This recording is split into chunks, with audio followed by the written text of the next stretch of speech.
오늘 갈라디아서 마지막 부분입니다. 한 절 한 절씩 살펴보면서 함께 은혜를 나누기를 원합니다.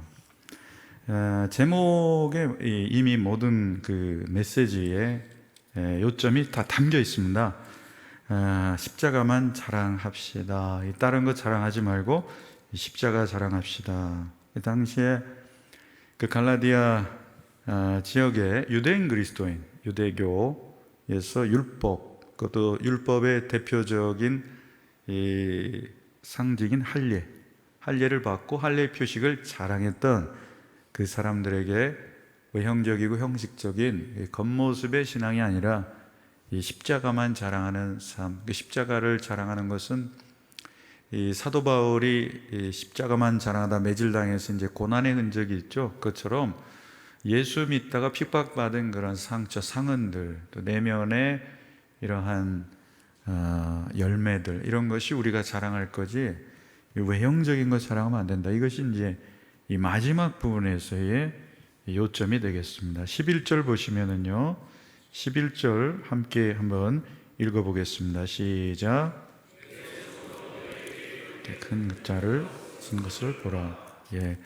내 손으로 친필이죠. 큰 글자라는 것은 이제 사도 바울의 눈이 안 좋아서 큰 글씨로 썼다는 의미도 있지만 강조의 의미가 있습니다. 또 어떤 해석은 많이 썼다라는 것으로 아주 강조하는데, 이단 사이가 많던 시절에, 가짜 이 서신서가 있던 시절에 내 손으로 친필로 썼다. 이것은 사도의 권위를 가지고 꼭 하고 싶은 말을 강조하고자 했던 것입니다.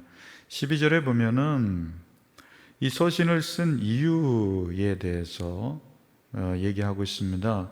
12절 제가 봉독해 드리겠습니다. 무릇 육체 모양을 내려 하는 자들이 억지로 너에게 할례를 받게 하면 그들이 그리스도의 십자가로 말미암아 박해를 면하려 함 뿐이라. 여기서 육체의 모양을 내려 하는 자들이라는 것은 바로 할례, 그 외적인 이 표식이죠.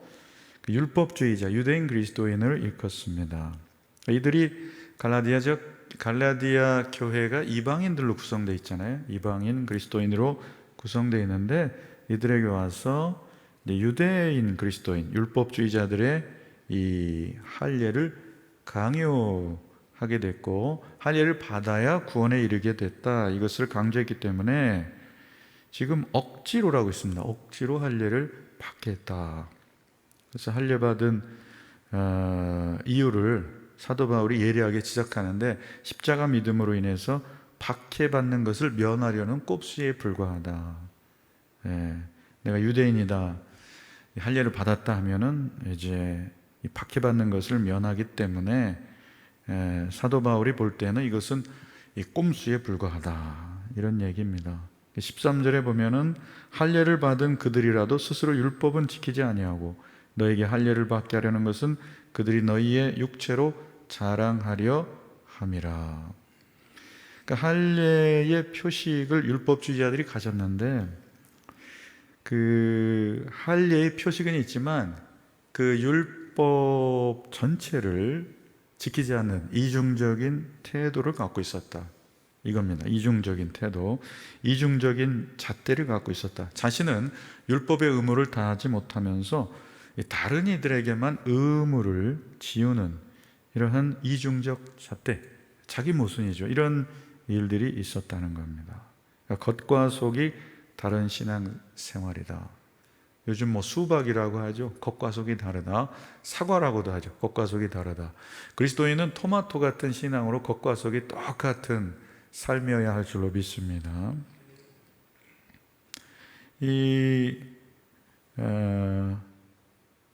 외형이 아니라 내면의 열매를 맺어야 세상에 복음을 증거하게 된다. 이것은 이제 강조하고 있는 것입니다. 그래서 이 유대인 그리스도인, 또 갈라디아 지역에 있는 그리스도인, 이방인 그리스도인에게 할례를 주는데 그 할례가 자랑거리가 되었습니다. 그러나 14절에 사도 바울이 이렇게 결단합니다. 함께 읽어보겠습니다. 그러나 내게는 우리 주 예수 그리스도의 십자가 외에 결코 자랑할 것이 없으니 그리스도로 말미암아 세상이 나를 대하여 십자가에 못 박히고 내가 또한 세상을 대하여 그러하니라. 그래서 십자가만 자랑하겠다. 자랑할 게 얼마나 많이 있습니까, 사도 바울이. 그런데 십자가만 자랑하겠다, 이렇게 다시 선언합니다. 24절에 대해서는 좀 더 자세하게 뒤에서 다시 말씀드리도록 하겠습니다. 15절에 보면 할례나 무할례가 아무것도 아니로되 오직 새로 지으심을 받는 것만이 중요하니라. 그러니까 할례 받았느냐 안 받았느냐 이게 본질은 아니다. 중요한 건 아니고 새로 지으심을 받았다. 이게 무엇입니까?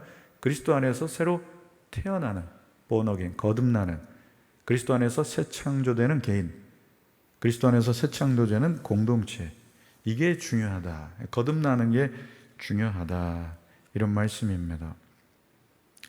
구원의 조건은 할례가 아니라는 거예요. 율법을 지키는, 할례의 대표적인 이것으로 이제 율법의 의무를 다했다, 이렇게 얘기하지 않고 예수 그리스도 안에서 새롭게 태어난 생명이어야만 한다. 예수 안에 새롭게 태어난 생명의 특성은 무엇입니까? 하나님을 경외하겠죠. 그리고 예배를 사모하게 되겠죠. 하나님의 말씀을 기준으로 살고자 하겠죠. 그리고 이웃을 향하여서 이타적인 사랑으로, 섬김으로 나아가겠죠. 교회, 공동체를 소중히 여기겠죠. 여러 가지 특성들이 나타납니다. 이 성령 안에서 지으심을 받은 새 사람, 이 그리스도인입니다. 그러니까 성령 안에서 새롭게 태어나는 게 중요하지, 그 외적인 표식을 갖고 있느냐 아니냐, 이거 중요하지 않다. 그래서 명확하게 규정하고 있습니다. 16절 함께 읽어보겠습니다. 무릇 이 규례를 행하는 자에게와 하나님의 이스라엘에게 평강과 긍휼이 있을지어다. 이 규례를 행하는 자들이 누굽니까? 십자가 부끄러워하지 않고 성령 안에서 지으심을 받은 새 사람으로 살아가는 사람들, 성령을 쫓아 살아가는 사람들에게 그들은 하나님의 이스라엘, 하나님의 구원받은 백성으로서 평강과 긍휼이 있기를 지금 축복하고 있습니다. 하나님의 참된 백성은 할례 받은 사람이 아니라는 거예요. 이 복음의 정신, 십자가와 부활을 믿는 믿음으로 살아가는 사람이고, 하나님 말씀에 반응하는 사람이 참된 하나님의 백성이고 그리스도인인 것을 다시 강조하고 있습니다. 17절에 함께 읽어보겠습니다. 이후로는 누구든지 나를 괴롭게 하지 말라. 내가 내 몸에 예수의 흔적을 지니고 있노라. 할례 받은 표식이 아니라 예수의 흔적, 예수님의 고난에 동참한 흔적. 사도 바울은 여기저기 몸이 찢겨서 고난의 자국들이 있을 텐데, 율법주의자들이 외적으로 표시한 이 할례와 비교할 수 없는 그런 표식이라는 겁니다. 이것이 이제 예수님의 고난에 동참한 흔적이라는 거예요. 흔적. 예수님을 믿은 흔적. 그 예수님을 내 몸에 지닌 흔적. 그 흔적은 예수님에 대한 고백, 또 성령의 열매들, 이런 것들이 우리 안에 아름다운 증표로 있습니다. 그러면서 이제 마지막으로 축복하면서 마치게 됩니다. 함께 읽어보겠습니다. 형제들아, 우리 주 예수 그리스도의 은혜가 너희 심령에 있을지어다. 아멘. 그러니까 예수 믿는 사람은 예수 그리스도의 은혜로 살아가는 사람이다. 너희 심령에 있을지어다. 그리스도의 은혜가 우리 심령에 충만히 있기를 축복하면서 이제 갈라디아서를 마치게 됩니다. 오늘 본문은 그 메시지의 요점이 아주 뚜렷하죠. 그러니까 누구를 자랑하며 살 것인가? 우리는 자랑하고 싶어 합니다. 그리고 우리는 자랑거리를 갖고 싶어 합니다. 좋은 집을 자랑하고 싶어 하고, 또 자녀가 잘된 것 자랑하고 싶어 하고, 또 어떤 분은 자신의 이 학벌이나 학력을, 업적을 자랑하고 싶어 합니다. 그래서 우리 안에서 자랑거리들을 이제 하나둘 얘기하고, 또 SNS에 이런 사진들, 글들 이렇게 자랑하고 싶어 합니다. 자랑하고 싶어 하죠. 이것이 나쁜 건 아니죠. 내 삶을 살고 있다. 그러나 이제 하나님을 자랑보다 나를 자랑하게 되면 인간은 본능적으로 인정 욕구가 있기 때문에 실제 나보다 더 나은 모습으로 자랑하고 싶어하는, 거기에는 과장이 섞이게 되고 하나님을 자랑해야 되는데 나를 먼저 이렇게 앞세우기 때문에 하나님께 영광이 가릴 수도 있겠죠. 그래서 인간은 뭐 건강한 자기 자랑이 있을 수 있는데 이것이 이제 지나치게 되면은 하나님의 영광을 가리기도 하고 또 이웃이 시험 들게 되기도 하는 이런 일들이 있을 수 있다는 겁니다. 그래서 자랑은 다른 사람이 해주는 게 사실은 좋죠. 유보희 목사님 잘 돼가지고 이렇게 막 속으로는 지금 내 덕분인 것 같은데 막 이런 생각을 이렇게 하지만 제가 할 수는 없고, 근데 이제 유 목사님이 착하니까 다 목사님의 지도 덕분입니다 이렇게 다 얘기를 해주니까 너무 감사하고, 그러면 그렇지 이런 마음을 갖는 거예요. 제가 정말 태어나서 저렇게 정성껏 쓴 자기소개서가 없어요. 제가 막 추천서를 이렇게 막 정성껏 정말 이렇게 썼는데 그것 때문에 된 건 아니겠죠. 그러나 이 목사님이 그거를 인정을 해줄 때 아주 자랑을 남의 이야기를 통해서 덕담을 해준 건데 얼마나 기분이 좋은지 모르겠습니다. 그러니까 우리 안에 서로 이렇게 자랑해주면 자기가 자랑 안 해도 되는 거죠. 근데 남들이 자랑을 안 해주니까 우리는 자랑이 고픈 거예요. 자랑을 하고 싶어하고 내가 얼마나 대단한 사람인지를 얘기해 줍니다. 이 파주 지역에 반찬사역 갔을 때 홀로 외로이 사는 분들이 이렇게 자기 얘기를 들려주는데 왕년에 잘 나갔던 이야기를 계속 들려주더라고요. 왕년에 자기가 얼마나 잘 했었는지. 그러니까 이 자랑거리, 누구나 인간은 그런 인정받는 욕구가 있기 때문에 서로 칭찬해주고 격려하면은 내가 내 입으로 자랑하지 않아도 얼마나 좋은지 모릅니다. 이 창세기 11장에 바벨탑 사건이 나오는데 인간은 자기의 애를 높이고 싶어하는 욕망이 바벨탑을 높이 쌓는 것으로 잘 드러나 있습니다. 그러니까 인간은 자기를 높이고 싶은 거예요. 누구나 이러한 자랑거리를 갖고 싶어 합니다. 예수를 믿은 성령 안에서 새로 지으심을 받은 사람은 십자가만 자랑해야 한다는 거예요. 그런데 갈라디아 교인들은 할례를 자랑했다는 겁니다.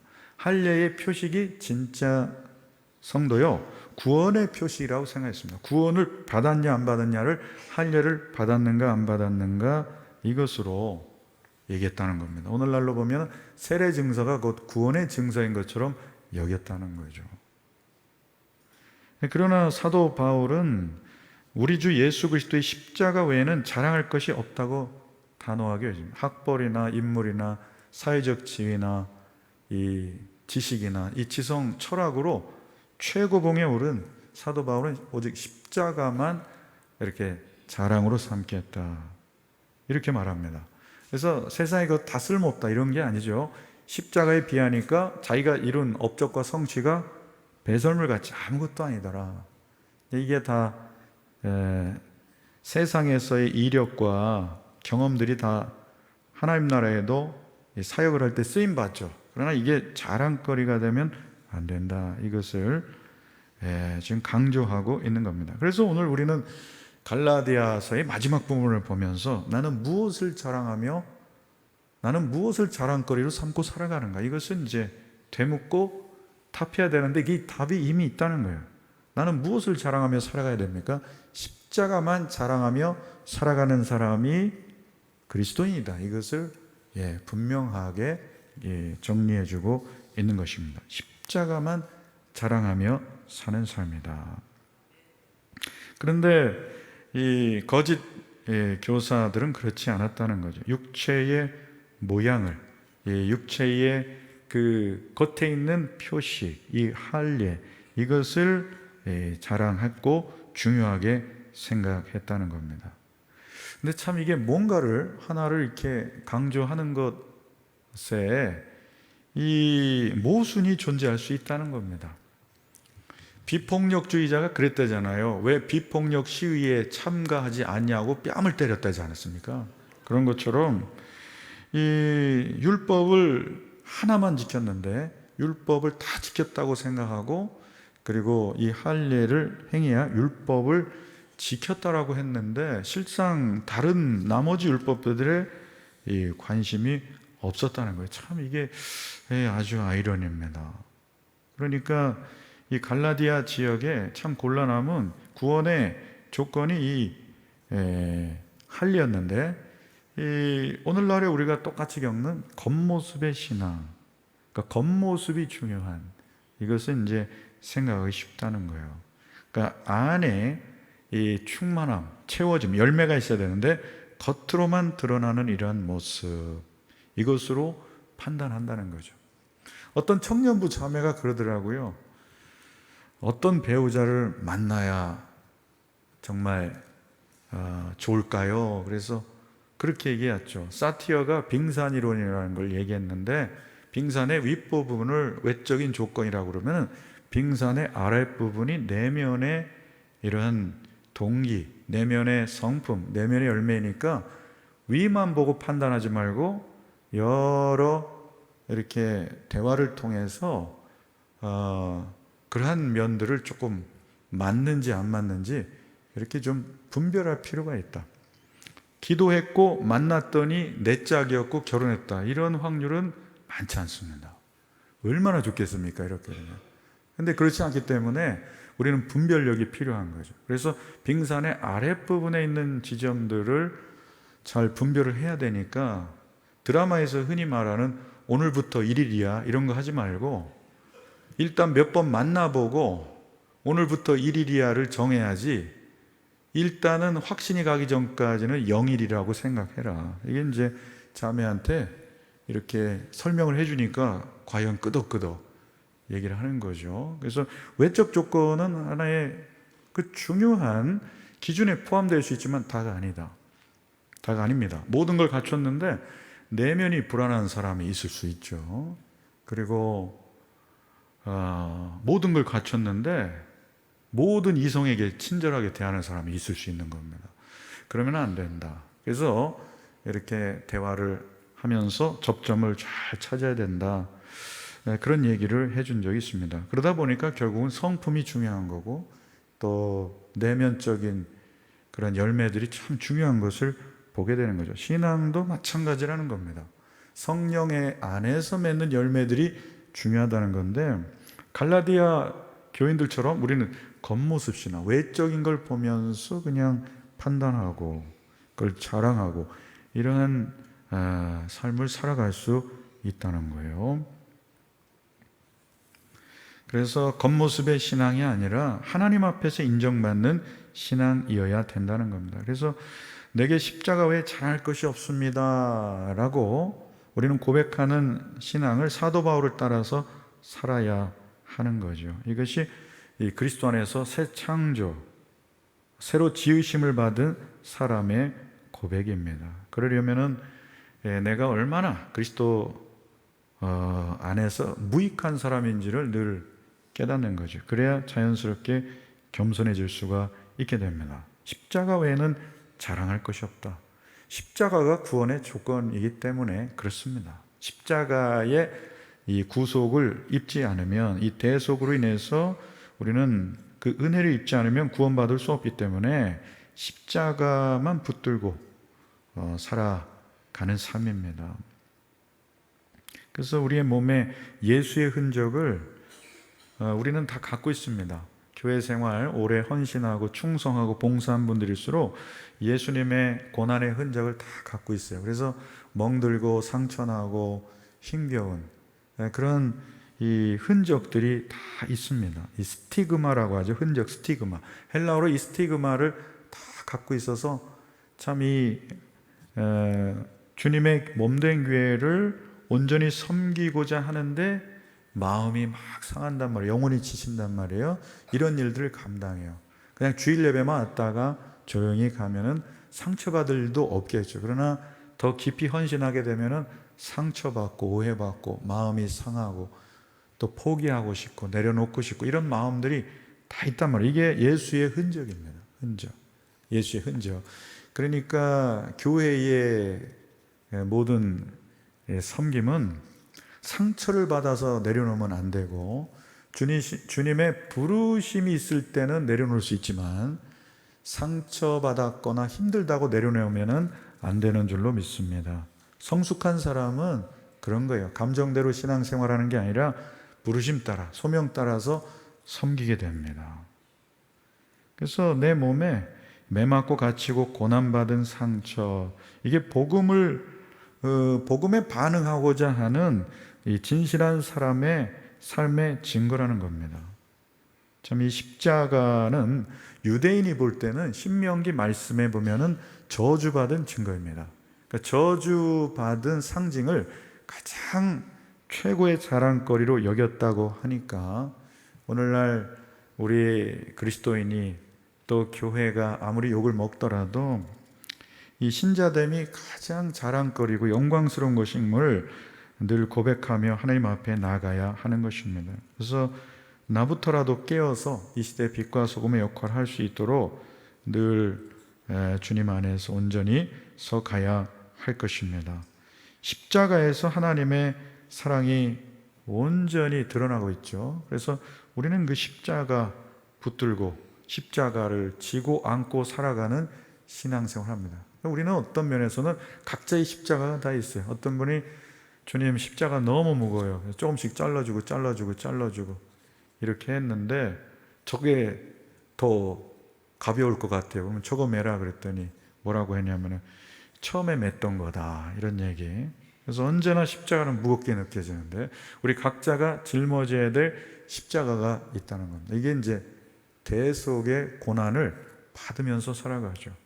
그래서 영적인 부모, 성숙한 그리스도인이 많을수록 누군가의 짐을 대신 져주는 대속적인 고난을 감당하면서 살아가기를 자발적인 헌신을 갖게 됩니다. 이 예수의 흔적입니다. 그러므로 오늘 우리의 삶에 있어서 자랑할 게 뭐가 있겠습니까?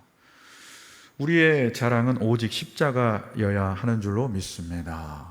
우리 교회 목회자분들이 올 때나 노예 갈 때나 영등포교회 헌당식 한다며 그러면서 이제 은근히 빚도 없어요 이렇게 하면서 자랑하고 있는데 그거 안 된다는 거예요. 십자가만 자랑하라는 겁니다. 십자가만 자랑을. 어제 오늘 얼마나 말씀을 어기며 살았는지 몰라요. 은근히 이렇게 옆에서 막 얘기하면은 고개만 끄덕여도 이거는 인정하는 건데, 건물 크기, 재정, 사람 숫자 자랑하고 이렇게 하려는 거. 저도 우리 여러분들은 느끼시는지 못 느끼시는지 모르겠지만 우리 목사님 한 분이 데이터를 매주 이렇게 내요. 그래프를 그려가지고 저를 이게 보고를 자주 하는데, 이렇게 작년 재작년보다 그래프가 이렇게 막 보면서 갑자기 밥을 안 먹어도 배부른 이런 느낌. 그렇게 살지 말라는 거예요. 주님은 그런 거로 만족하지 말고 십자가만 자랑하며 살라고 하는데, 이게 얼마나 어렵느냐는 겁니다. 얼마나 어렵느냐는 거예요. 그래서 우리도 교세를 자랑하고 이 재정을 자랑하고 이 건물 크기 자랑하고 이런 거 하지 말라는 겁니다. 메시지가 아주 선명합니다. 개인의 가정 집 평수를 계속 자랑하는 분이 있다면 존경스러워요, 아니면 반대해요? 똑같아요. 교회도 똑같습니다. 그러니까 우리는 입을 꾹 닫고 있는 거라고 하죠, 요즘에. 누가 자랑하면 감사합니다 그러면 되는 거죠. 근데 이런 자랑을 하다 보면 나보다 더 우월한 사람을 꼭 만나게 되어 있습니다. 그러면 또 열등감을 느끼게 했죠. 그래서 우리는 십자가만 자랑하는 사람이 가장 안전하다는 것을 말씀을 통해서 확인하게 됩니다. 작년에 담임 갔는 서성식 목사님은 교회 버스 있다고 엄청 자랑하고 갔어요. 유보희 목사님도 은근히 건물 크다고 우리보다 또 몇 동이 있다 이런 얘기도 스치면서 하는 것 같은데 그러니까 이게 다 이러한 자랑거리들은 웃으면 좋죠. 근데 이거를 우리의 마음속에 진짜 자랑거리 삼고 있으면 안 된다. 그냥 십자가만 자랑하는 삶. 이러한 교회가 작아도 굉장히 막강한 교회 아니겠습니까? 그리스도만 자랑하는 교회. 새 사람으로 지음받은 이런 모습을 우리가 초대를 받았다는 겁니다. 그래서 겉모습의 신앙에 매여 있지 마시기를 바랍니다. 해외 가면은 학벌 학력을 많이 자랑하세요. 그래서 가만히 있으면 어느 학교 나왔는지 다 알아요. 가만히 있으면 계속 얘기해 주니까. 그래서 뭐 동창회를 할 것 같은 느낌이 드는데, 그걸 자랑하지 말라는 겁니다. 예수님만 자랑하라는 거예요. 예수님만 자랑하면 시험에 들지 않습니다. 그래서 이 교회의 자랑은 오직 십자가고요. 성도의 자랑은 성령의 열매예요. 가정의 자랑은 사랑이 많은 거여야지 또 우리 아이 잘 된 거, 이거 아니라는 겁니다. 얼마나 사랑하고 용서하고 긍휼을 베푸는 화목한 가정인가, 이게 정말 중요하다는 겁니다. 그러니까 우리 개인의 성취와 업적은 다른 것 아니라는 거예요. 자랑할 게 없다는 겁니다. 그래서 교회 안에서도 어떤 분들이, 적지 않은 분들이 인생 실패했다고 자조하는 분들이 적지 않아요. 인생에 해놓은 게 없다는 거예요. 네, 그러나 우리 안에 예수의 흔적을 가지고 성령의 열매를 맺어가는 그런 삶이 하나하나 이렇게 쌓일 때 그 성화된 모습, 예수님 닮은 모습, 예수님 더 깊이 사랑하는 삶, 이게 진짜 예수님의 흔적이고 십자가만 자랑하며 살아온 삶입니다. 그래서 주님은 그런 분들을 통해서 생명을 살리는 역사 일으키실 줄로 믿습니다. 사도 바울이 마지막에 이렇게 축복했죠. 우리 주 예수 그리스도의 은혜가 너희 심령에 있을지어다 한데, 역시 교회는 어떤 은혜를 받아야 됩니까? 우리 주님, 교회의 주인 되시는 예수 그리스도의 은혜로만 살아가는 사람들, 이것이 교회입니다. 그래서 내가 당신 축복합니다 이렇게 말할 수 있지만 그게 아니라는 거예요. 주 예수 그리스도의 은혜가 여러분 가운데 있기 바랍니다 하면서 축복하고 기도하고, 이것이 공동체의 모습이라는 것입니다. 나는 오늘 무엇을 자랑하며 살아가는가 물을 때 십자가만 자랑하고 삽니다. 이렇게 고백하는 저 여러분의 삶 되시기를 축원합니다.